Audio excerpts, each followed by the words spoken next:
J'ai voulu pour cette exposition vraiment mener au plus loin le concept d'une exposition qui fait dialoguer des artistes de générations différentes, donc avec des œuvres d'une très grande puissance. J'ai souhaité demander à Marianne Derville, qui est une architecte d'intérieur et décoratrice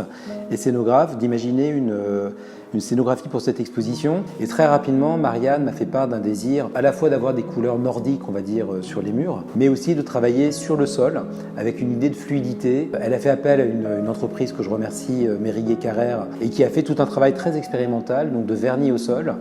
qui permet de garder cet effet de fluidité, comme s'il y avait des flaques d'eau qui étaient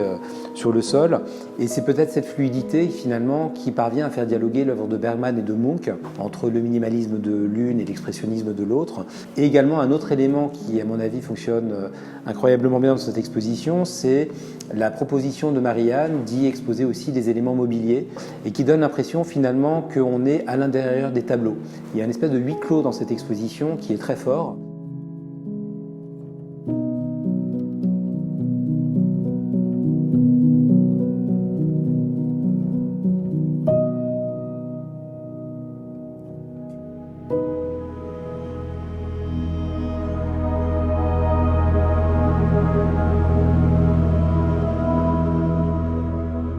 À vrai dire, je suis très impressionné d'organiser une exposition dans laquelle il y a 3 tableaux de Munch. Il faut savoir que l'œuvre de Munch, même si elle est très nombreuse, il y a peu d'œuvres qui sont présentes sur le marché. Je ne pensais pas un jour être capable d'en montrer à la galerie, surtout au moment où j'étais en train de travailler sur la publication de ces écrits il y a une dizaine d'années.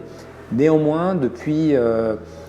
début de la galerie, il y a une espèce de filiation nordique qui s'est révélée, un peu par hasard à la galerie. Peut-être je comprends aujourd'hui pourquoi, parce que je crois que toute l'Europe du Nord, ou en tout cas la partie même septentrionale qui va du Canada, l'Islande, la Norvège jusqu'à la Finlande, est un territoire qui joue un rôle important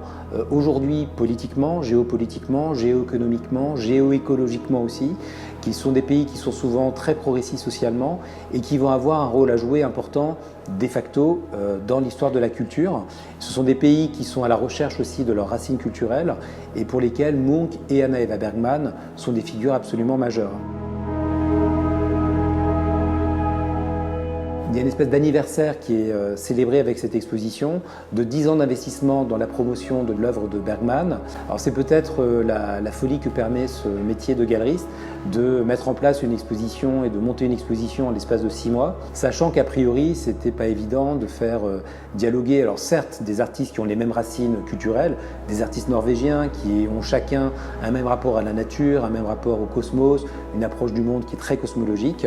mais néanmoins qui esthétiquement et formellement sont à l'opposé. Et pourtant, il y a quelque chose qui fait vraiment lien au point que Thomas Schlesser, le directeur de la fondation Artung Bergman, parle chez Bergman d'une transfiguration de la peinture de Munch, c'est-à-dire une espèce d'effacement de la figure pour ne garder que finalement les lignes de force de la peinture de Munch qui témoignent